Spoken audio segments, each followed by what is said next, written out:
Bismillahirrahmanirrahim. Assalamualaikum warahmatullahi wabarakatuh. Waalaikumsalam warahmatullahi wabarakatuh. Mitra-mitra PTBS, hari ini kami kehadiran tamu yang sangat luar biasa, spesial tentunya.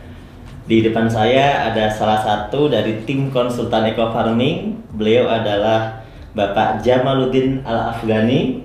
Selamat datang Pak Jamal. Terima kasih. Di kantor PTBS. Beliau selaku Widya Suara bidang pertanian organik di Kementerian Pertanian. Kemudian beliau juga asesor pertanian organik Lembaga Sertifikasi Profesi Pertanian Kementerian Pertanian. Ya. Hari ini kami mau bincang-bincang nih dengan Pak Jamal ya, tentunya terkait dengan produk yang dipasarkan oleh PTBS, yaitu adalah produk Eco Farming. Nah, produk Eco Farming ini sangat luar biasa penjualannya, sangat ramai sekali, sangat laku sekali. Namun tentunya banyak sekali mitra-mitra atau mungkin masyarakat yang sebenarnya belum paham betul seperti apa sih sebenarnya kinerja Eco Farming ini. Nah, yang pertama saya mau tanya, seperti apa sih Pak pupuk Eco Farming ini sebenarnya secara garis besar ya? Ya, baik Pak Nur, terima kasih. Jadi para sahabat sekalian, Eco Farming ini kebetulan kami sudah melakukan beberapa kali uji laboratorium terkait dengan kandungan-kandungannya. Jadi yang pertama tentu kalau yang sudah ada di kemasan yang sudah sering kita lihat adalah ada kandungan seorganiknya. Nah, seorganik ini adalah merupakan salah satu bahan yang sangat vital dalam memperbaiki kualitas tanah ya. Jadi tanah yang baik itu diindikasikan dengan seorganik yang semakin tinggi. Nah, saat ini kondisi tanah kita kenapa masuk dalam kategori kurus? Karena seorganiknya rata-rata kurang dari 2%, bahkan saat ini menuju ke 1%. Nah, jadi ini adalah satu hal yang menggembirakan bagi kita bahwa ada satu produk kecil tetapi kadar seorganiknya sangat luar biasa. Kemudian yang kedua ada kandungan N-nya, P-nya, K-nya. Ya sekalipun dalam jumlah yang kecil, tapi ingat bahwa memang untuk bahan organik tidak ada NPK yang di atas 5 ya. Jadi kalau Mas Nur, kalau misalnya ada pupuk organik yang N-nya di atas 5, itu malah dipertanyakan, jangan-jangan pakai urea. Jadi secara peraturan memang nggak boleh. Nggak boleh. Meskipun di Kementerian Pertanian kita membolehkan N itu sampai di angka 6, tetapi kalau bicara di sertifikasi, rata-rata lembaga sertifikasi organik akan mencari ada apa sebenarnya kenapa sampai di atas 5, dan pada akhirnya rata-rata mereka tidak merekomendasikan bahwa itu produk organik. Jadi kalau organik murni jarang sekali kita dapatkan di atas 5. Nah, kemudian yang kedua, Pak Nur, ini yang luar biasa dari hasil uji kami bahwa di dalam pupuk ini ternyata mengandung mikroba yang luar biasa besar.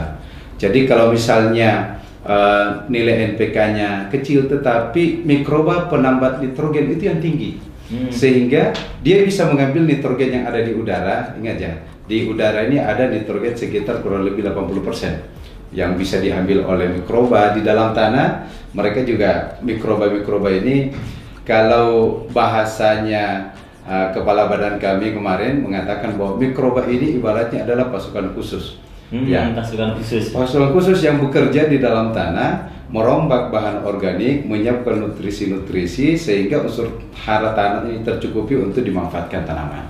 Iya, karena banyak sekali pertanyaan kan, kenapa Eco Farming ini bisa bikin pertaniannya subur sedangkan kan kandungannya kecil gitu kan? Nah, termasuk juga mungkin gini Mas Nur, bahwa masa sih benda sekecil ini bisa digunakan untuk 1 hektar gitu ya. Nah, saya ingin jelaskan para sahabat mitra PTBS dimanapun berada, di dalam satu tub Eco Farming ini hasil uji lab kami yang baru keluar kurang lebih 2 minggu yang lalu ya, kurang lebih 2-3 minggu yang lalu, itu mengindikasikan bahwa jumlah mikroba positif yang ada dalam 30 gram itu 150 miliar. Nah, padahal dalam kondisi belum diapa-apain ya? Belum diapa-apain. Nah, ada 150 miliar. 50 miliar. Itu minimal dari 5 kali ulangan, 5 kali ulangan di dalam pengujian di laboratorium, itu nilai terkecil adalah 150 miliar. Nilai tertinggi diperoleh 189 miliar. per 1 tub. Jadi kalau kita ambil tengahnya itu kurang lebih sebenarnya 170 miliar rata-rata gitu rata-ratanya ya. Tapi itu maknanya apa, Dok? Maknanya begini, dengan mikroba yang dalam jumlah yang besar itu ketika kita aplikasikan ke tanah sebenarnya tidak perlu langkah awal tidak perlu sebenarnya kita lakukan pengembangbiakan lagi, fermentasi gitu ya.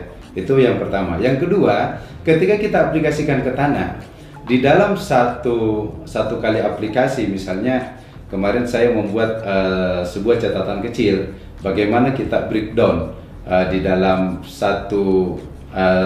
dalam 1000 ml itu ada 150 miliar misalnya.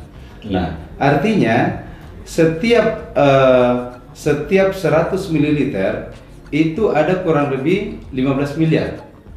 Nah, jadi dalam 50 ml itu ada 7,5 ada sekitar 75 miliar ya, ada sekitar 7,5 miliar maksud saya.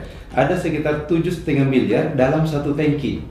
Dalam satu tangki yang dicampur dengan yang dicampur dengan 15 liter air. Nah, ini artinya apa? Mikroba yang begitu banyak ketika kita aplikasikan ini, pertama ketika dia turun ke tanah, mereka akan berkolaborasi untuk memperbaiki kualitas tanah. Dan mereka ini karena jenisnya banyak, penambah nitrogen, ada pembuka stomata. Nah ini yang unik lagi, pembuka stomata. Mas Nur, apa fungsinya pembuka stomata? Stomata itu kan ada waktu-waktu terbuka secara alami. Ya, sampai jam 10-an. Ya, ya. Nah, tetapi dengan menggunakan eco farming ini, ada mikroba yang kerjanya memang membuka stomata di luar jamnya. Jadi bisa bertambah lama gitu terbukanya. Nah, sehingga kenapa kemudian teman-teman misalnya di sawit ya, tadi kita dengarkan ada tamu dari Bengkulu mengatakan ada petani yang mengaplikasikan baru sekali, tadinya daunnya itu nggak bisa terbuka untuk keluar sawitnya, baru sekali aplikasi ternyata udah pada keluar setelah 28 hari. Nah, akhirnya mereka mengatakan, wah ini baru kali ini saya pakai pupuk yang bisa membuka daun secepat itu. Nah, kenapa itu bisa terjadi? Karena kerja mikroba. Nah, sebenarnya di dalam eco farming ini ada mikroba apa aja, Pak, yang sudah diteliti? Kita kemarin itu baru kurang lebih sekitar 8. Jadi ada mikroba aerob. Mikroba aerob ini sangat bagus untuk memperbaiki kualitas tanah, kualitas air ya. Sehingga kalau misalnya ada lahan-lahan yang kondisi airnya kurang bagus, nah itu bisa diperbaiki dengan mikroba aerob. Kemudian ada pelarut fosfat. Nah, di dalam tanah kita, Mas Nur, hasil residu-residu dari pemupukan yang menggunakan anorganik itu banyak sekali fosfat-fosfat yang tersedia, tidak larut. Nah, dengan menambahkan eco farming itu akan melarutkan fosfat-fosfat tersedia sehingga tanpa dipupuk P pun tanaman sudah tercukupi. Nah, itulah kenapa kemudian dengan pengurangan sampai 75%, kenapa kemudian ternyata masih tetap bisa mencukupi unsur hara tanaman karena kerja mikroba yang memanfaatkan bahan-bahan yang tersedia di dalam tanah. Kemudian ada mikroba yang fungsinya juga adalah untuk melarutkan residu. Jadi residu-residu dari hasil sisa-sisa racun, pestisida segala macam itu bisa dilarutkan sehingga tanah menjadi lebih sehat. Ada selain penambah nitrogen, pelarut fosfat, nah kita mikoriza. Nah ini dia, ini mikoriza yang sangat luar biasa. Kenapa luar biasa? Mikoriza ini mampu mengambil makanan untuk disuplai ke akar tanaman dalam jarak yang sangat jauh. Jadi dia bekerja membantu menyuplai makanan. Ya, menyuplai. Dan yang kedua, mikoriza ini dia juga sekaligus membuat cadangan makanan. Nah, jadi kalau misalnya ada tanaman-tanaman yang kekeringan gitu ya, tidak tersuplai unsur hara dalam waktu air yang cukup misalnya, itu karena adanya cadangan makanan dari mikoriza sehingga dia masih tetap tahan. Nah, inilah kelebihannya sehingga kita mendengarkan banyak sekali dari teman-teman menyampaikan bahwa kenapa kok kekeringan tapi masih tetap hijau. Nah, itu salah satu fungsi hasil kerja dari mikoriza ini. Ya. Dan yang lainnya mungkin? Nah, jadi kita baru intinya begini, kita baru mengidentifikasi mikroba ini kurang lebih sekitar 200 juta dari 150 miliar. Nah, sehingga baru diidentifikasi sebagian? Iya, baru sebagian. Dari 150 miliar ini hasil uji kita baru kurang lebih 200 juta yang teridentifikasi. Artinya apa? Masih banyak mikroba-mikroba positif lain yang belum kita ketahui apa namanya, tetapi hasilnya sudah nampak kinerjanya. Nah, jadi begitu diaplikasikan ke tanaman, loh kok ini bagus. Nah, itu dia rupanya kolaborasi dari banyak mikroba ini memberikan pengaruh yang luar biasa untuk menyiapkan unsur hara dalam tanah.